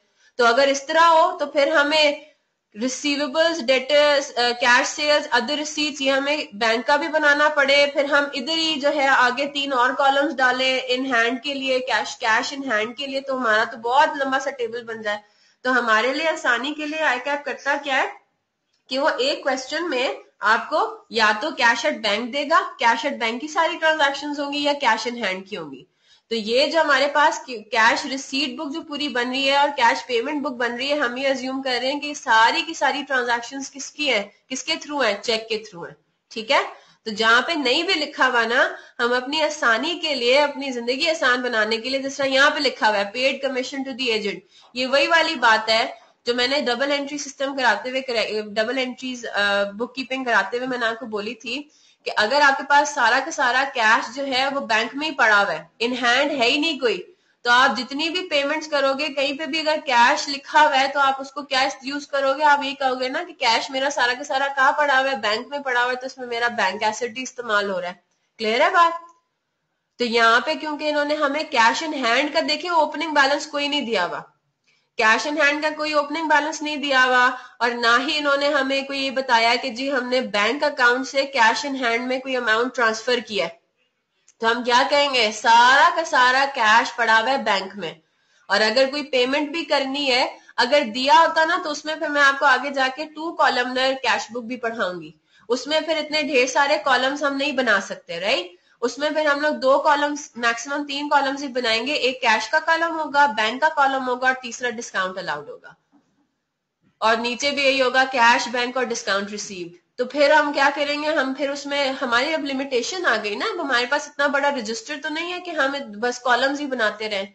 तो फिर हम क्या करेंगे, हम कैश के कॉलम में सारी cash transactions, cash in hand, bank के कॉलम में सारी कैश एट बैंक, उसमें भी फिर हम सेपरेट आउट नहीं करेंगे कि ये रिसीवेबल से है, ये कैश सेल्स है, ये अदर रिसीट्स है. फिर हम उसको अपनी जिंदगी को थोड़ा और आसान बना देंगे, वो हम कर लेंगे बाद में. ठीक है, वो मैं उसका फॉर्मेट आपको बता दूंगी. Multiple cash book, I am not sure about that term, मुझे इसका आइडिया नहीं है कि इसको मल्टीपल कैश बुक कहते हैं. कैसे हो सकता है इसका नाम यही हो. चले जी इधर आ जाए. अब नसीर से आपको पैसे एक्चुअली कितने रिसीव हुए हैं, 174,600, राइट. आपने ये 174,600 कहाँ लिख देना है, रिसीवेबल्स के कॉलम में, जो पैसे एक्चुअली आपको रिसीव हुए. तो अब 5,400 का जो डिस्काउंट आपको मिला है, सॉरी आपने जो अलाउ किया है, वो आपने इधर लिख देना है 5,400. तो 174,600 यहाँ पे, 5,400 यहाँ पे. लेकिन एक अजीब सी बात क्या है कि टोटल के कॉलम में आपने सिर्फ ए, बी और सी का ही टोटल लेना है, डी का टोटल नहीं लेना. क्या करेंगे, 174,600 प्लस 0 आंसर यहाँ पे भी क्या आएगा, आंसर यहाँ पे भी आपका 174,600 ही आएगा. आप ये बिल्कुल भी मत कहें कि 1,80,000 का अमाउंट था, टोटल के कॉलम में 1,80,000 आना चाहिए, 174,600 प्लस 5,400 नहीं. डिस्काउंट अलाउड को आपने टोटल के कॉलम में नहीं लेना, ये बात मैं इंशाल्लाह आपको समझा दूंगी. ठीक है, चले बाद में करेंगे इसको, ठीक है। जल्दी से इसको खत्म करते हैं। अब आपके पास क्या हुआ, 20 जुलाई पे आपने डिस्काउंट अलाउड को भी अपनी बुक्स में रिकॉर्ड कर लिया, और जो एक्चुअली आपको पैसे भी मिले थे किससे, रिसीवेबल से, वो भी आपने लिख दिया यहाँ पे। 25 जुलाई को अब आप पे कर रहे हो। इमरान कौन था, इमरान से आपने चीजें खरीदी थी क्रेडिट पे, कौन सी डेट पे, 17 जुलाई को, subject to a cash discount of 4%। यानी कि कैश डिस्काउंट इस तरह से भी प्रेजेंट हो सकता है और परसेंटेज में भी हो सकता है, वो तो आसान था, राइट। अब यहाँ पे लिखा हुआ है 25 जुलाई को we paid Imran account in full after deduct accounting for the cash discount. यानी कि अब आपको डिस्काउंट रिसीव हो रहा है, राइट। आपने ओरिजिनल अमाउंट कितनी पे करनी थी, 30,000, लेकिन उस पे 4% का आपको डिस्काउंट मिल जाएगा, यानी कि कितने रुपए का डिस्काउंट मिल जाएगा, 1200 का, राइट। 1200 ही बन रहे हैं ना। तो अब आपको पेमेंट कितने की करनी है, 30,000 माइनस 1200, यानी कि 28,800। और ये कौन सी साइड पे आएगा, पेमेंट साइड पे आएगा।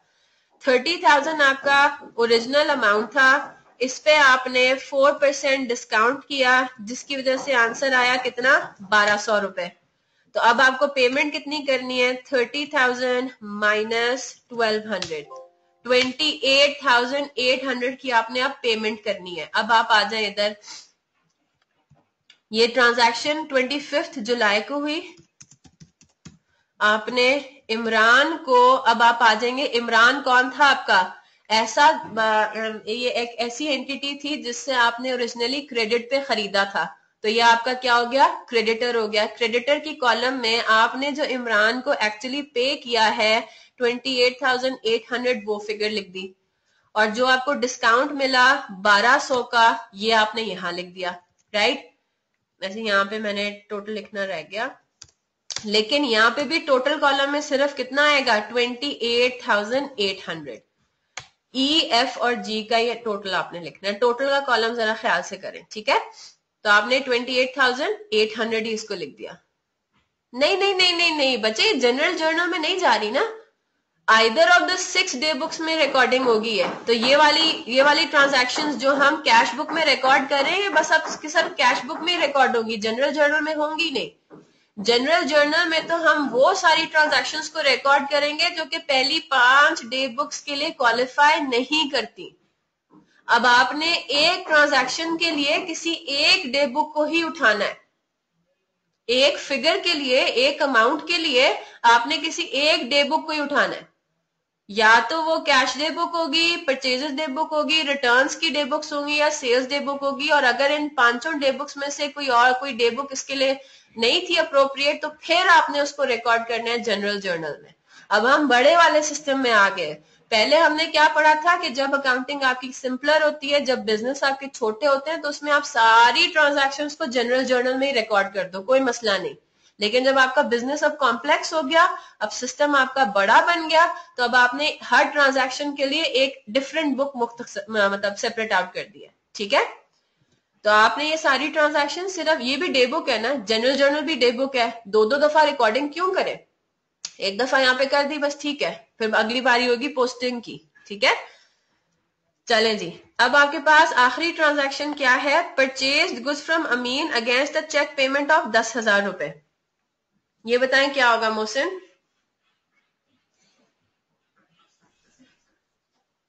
जल्दी से करें, फिर बाकी हम कल कंटिन्यू करेंगे इंशाल्लाह। Purchase goods from Amin against a cheque payment of 10,000, जल्दी से बताएं मोहसिन क्या होगा इसका। Purchase debit bank credit. नहीं, ये रिकॉर्डिंग कहाँ पे करेंगे ये बताएं ना, यहाँ पे कहाँ रिकॉर्ड करेंगे, वो तो आपने मुझे डबल एंट्री बता दी। कैश पेमेंट में, कैश पेमेंट में चले ठीक है, मुझे बताते रहे। यहाँ पे तो मैंने डेट डाल दी, पर्टिकुलर्स में क्या आएगा, परचेज, नहीं पर्टिकुलर्स में आप अमीन का नाम लिख दें। हाँ अमीन परचेज, हाँ अमीन। खैर परचेज भी लिख सकते हैं। आगे कौन से कॉलम में लिखूं इसको, इन तीनों कॉलम्स में से, चारों कॉलम्स में से। ये है आपके पास 10,000 की है, पेएबल नहीं कैश परचेजेस आपने देखे नाम लिखे हमने मतलब ये नहीं है कि आपने क्रेडिट पे खरीदा, वो आपका पेबल थोड़ी बना। मैंने क्या कर दी, मैंने परचेज किया 26 जुलाई को अमीन से, सामने वाली पार्टी से, और मैंने उसको फौरन से क्या पेमेंट कर दी, कैश की पेमेंट कर दी ना, चेक की पेमेंट कर दी मैंने उसको। तो ये मेरा पेबल थोड़ी बना, अमीन मेरा पेबल थोड़ी है। क्लियर है बात? ये आपकी कैश परचेजेस हैं। कैश परचेजेस में जरूरी नहीं है कि अगर ऐसी ट्रांजैक्शन हो उसमें आपको पार्टी का नाम दिया हुआ है तो हमेशा आपका पेबल में कब आता है मैम? पेबल में तब आएगा अगर ऐसी कोई पार्टी है। देखें यहाँ पे जरा गौर से देखें, आपने क्या किया था, अमीन से आपने गुड्स खरीदे और साथ ही उसको पेमेंट कर दी। पेबल कैस कब आएगा, जब किसी दिन आपने क्रेडिट पे किसी पार्टी से खरीदा और बाद में आप उसको पेमेंट करें, जिस तरह यहाँ पे था purchase goods from Imran on credit. कौन सी डेट पे, 17 जुलाई को आपने इमरान से परचेज किए थे क्रेडिट पे, और आप 25 जुलाई को जब इमरान को पे करोगे ना, तब आप ये कहोगे कि अब मैं किसी अपने पेबल को, अपने किसी क्रेडिटर को पे कर रहा हूं। इस स्टेप पे आपने 25 जुलाई को गुड्स नहीं खरीदे थे, है ना। गुड्स आप कब खरीदे थे, गुड्स तो आपने 17 को खरीदे थे इमरान से। 25 को आप इमरान को आप पेमेंट कर रहे हो, और इमरान अब इस सिनेरियो में कौन है, आपका पेबल या क्रेडिटर है, क्योंकि आपने उससे किसी पॉइंट पहले किसी दिन आपने उससे क्रेडिट पे खरीदारी कर ली थी। यहाँ पे क्या हो रहा है, 26 जुलाई को आपने अमीन से परचेज किया और 26 जुलाई को ही आपने उसको पेमेंट भी कर दी फौरन से। तो अमीन आपका पेबल थोड़ी है। आप अमीन का नाम लिखोगे अपनी बुक्स में कि मुझे अमीन को इतने पैसे देने हैं, नहीं। लेकिन 17 जुलाई को आप अपनी बुक्स में क्या लिखोगे, मुझे इमरान को पैसे देने हैं। और 25 जुलाई को आप क्या कहोगे, मैंने इमरान को पैसे दे दिए। तो इमरान कौन है इस सिनेरियो में, आपका पेबल है, क्रेडिटर है। बात समझ आ रही है? पेबल क्रेडिटर क्या होता है, पेबल या क्रेडिटर उस सेंस में इस्तेमाल होता है अगर किसी दिन पहले आपने इस दिन से पहले किसी टाइम पे आपने उस इंसान से, उस बिजनेस से क्रेडिट पे खरीदारी की हो। इसी तरह रिसीवेबल या डेटर कौन होता है कि आज के दिन से पहले दिन, जिस दिन हमें पैसे मिल रहे हैं उससे पहले अगर मैंने किसी एंटिटी को, किसी इंसान को क्रेडिट पे सेल किया हो, राइट। जिस तरह यहाँ पे क्या है, 12 जुलाई को हमने नसीर को क्रेडिट पे सेल किया था, तो हमने अपनी बुक्स में 12 जुलाई को ये लिखना है कि मैंने नसीर से पैसे लेने हैं अभी भी, और वो नसीर क्या बन जाएगा, हमारा रिसीवेबल बन जाएगा, राइट। हम डबल एंट्री क्या पास करेंगे, रिसीवेबल डेबिट सेल्स क्रेडिट। तो नसीर हमारा बन गया रिसीवेबल, और जब हमें 20 जुलाई को नसीर से पैसे मिल जाएंगे, हम ये कहेंगे कि अब रिसीवेबल से हमें पैसे मिले, तो हम रिसीवेबल्स के कॉलम में लिखेंगे ना रिसीट। क्लियर हो गई बात? तो यहाँ पे अमीन आपका पेएबल नहीं है। अमीन को आपने अमीन से चीजें खरीदी और फौरन से उसको पेमेंट भी कर दी, इस वजह से आप उसको कैश परचेजेस के कॉलम में लिखोगे और यहाँ आप लिख दोगे 10,000 रुपए। क्लियर है बात मोहसिन? ठीक है, यहां तक ही रखते हैं आज। फिर इंशाल्लाह कल हम यहीं से इसको पिक करेंगे। मैं आपको इसको इंशाल्लाह समझाऊंगी प्रॉपरली, टोटल्स करके हम पोस्टिंग देखेंगे। ठीक है, तो इधर तक आप अपना थोड़ा पक्का कर लो, रिवाइज कर लो, फिर इंशाल्लाह विल कंटिन्यू। ठीक है, अच्छा कोई क्वेश्चन है तो आप पूछ सकते हो, कोई क्वेरी है जल्दी से पूछ लो क्योंकि मेरी दूसरी क्लास भी है।